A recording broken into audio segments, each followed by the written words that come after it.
دی او بل طرف ته حدیث کې راځي شیخ البانی رحمه الله د حدیث ته صحیح ویلی دی رسول الله صلی الله علیه وسلم فرمایي د قیامت ورځ به د قیامت په ورځ به الله رب العزت اعلان وکړي این جیرانی این جیرانی الله رب العزت په زما گاونډیان څه شول زما گاونډیان څه شول ملائک به وایي یا ربي ومن ينبغي له ان يكون جارك اے الله دا ستاسو څومره مقام دی په دنیا کې به داسې څوک وي داسې څوک شته دی چې هغه د ستاسو ګاونډي شي الله رب العزت به جواب ورکوي این عمار المساجد هغه خلک کوم دي چې هغې خلکو به جوماتونه آبادول هغه خلک کوم دي چې هغه په تیاره کې روانو جومات ته هغه خلک کوم دي چې هغه په بارانونو کې روانو جومات ته او هغې به جوماتونه په عباداتو آبادول یا به حسي طور هغې جوماتونه آبادول جوړول به هغه خلک کوم دي دې ته به الله رب العزت څه وایي چې دا زما څه دي ګاونډیان دي سبحان الله څومره عظیم مقام دی یو طرف ته د هغه سړي تاسو وګورئ چې په دنیا پسې ورپسې دی چې هغه د الله رب العزت په نسبت باندې یو دومره حقیر غوندې کې حیثیت هم نه لري او بل طرف ته هغه سړی چې هغه جوماتونه آبادوي که هغه د هغې تعمیر کوي که هغه د هغې عمارت چې دی جوړوي او که هغه په عباداتو باندې آبادوي دواړه د عمار المساجد دي عزتمندو دیو جنا د دې عمل ډېر لوی فضیلت دی ابن ماجه کې حدیث ته ابو هریره رضی الله تعالی عنہ فرمایي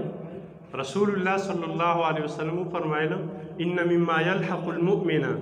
من عمله وحسناته بعد موته مؤمن سړی کله چې هغه وفات شي نو د هغې د عملونو د هغې د نیکیانو نه چې د هغې د مرګ نه بعد هم د هغې سلسله جاري او هغې ته ترې فایده میلاویږي رسول الله صلی الله علیه وسلم اووه څیزونه ذکر کړل د ټولو نه اول نبي علیه الصلاة والسلام څه وایي علما علمه ونشره علم چې دی نو زده کړی دی د کتاب و سنت او هغې بیا نورو خلکو ته ښودلی دی شاګردان دي تصنیف یې کړی دی او دا علم یې خور کړی دی د دې سړي ته به د مرګ نه بعد هم څه میلاویږي اجر میلاویږي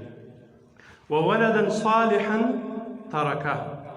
یا نیک بچی چې دی هغه پاتې شوی دی چې د هغې تربیت یې د قرآن و سنت په رڼا کې کړی عالم ته یې کېنولی دی حافظ ته یې کېنولی نیک بچی نبي علیه الصلاة والسلام په هر ځای کې د دې سره د صالح د دې قید لګوي عام بچی خو د انسان دپاره وبال جوړېږي نبي علیه الصلاة والسلام وایي چې دویم کم کس دی چې هغې ته د هغې د مرګ نه بعد هم د هغې اجر رسیږي نبي علیه الصلاة والسلام وایي هغه کس چې هغې یو نیک بچی پرېښودی دریم نبي علیه الصلاة والسلام فرمایي ومصحفا ورثه یا د قرآن کریم مصحف چې دی هغې هدیه کړی دی خلکو له یې ورکړی دی هغې وروسته پرېښودی خلک په هغې کې تلاوت کوي دې سړي ته به دغه اجر چې دی نو د مرګ نه بعد رسیږي څلورم نبي علیه الصلاة والسلام فرمایي او مسجدا بناه دې سړي چې دی نو په دنیا کې جومات جوړ کړی دی د هغې اجر چې دی نو الله رب العزت به دې ته د مرګ نه بعد هم رسوي سبحان الله سړی پروت دی په قبر کې دی عمل نشي کولی خو په دنیا کې دا چوت کار کړی دی چې جومات یې جوړ کړی دی پای کې لږ تعاون کړی دی هغه آباد کړی دی نبی علیه الصلاة والسلام فرمایي وروسته به ورته د دې اجر څه کېږي میلاوي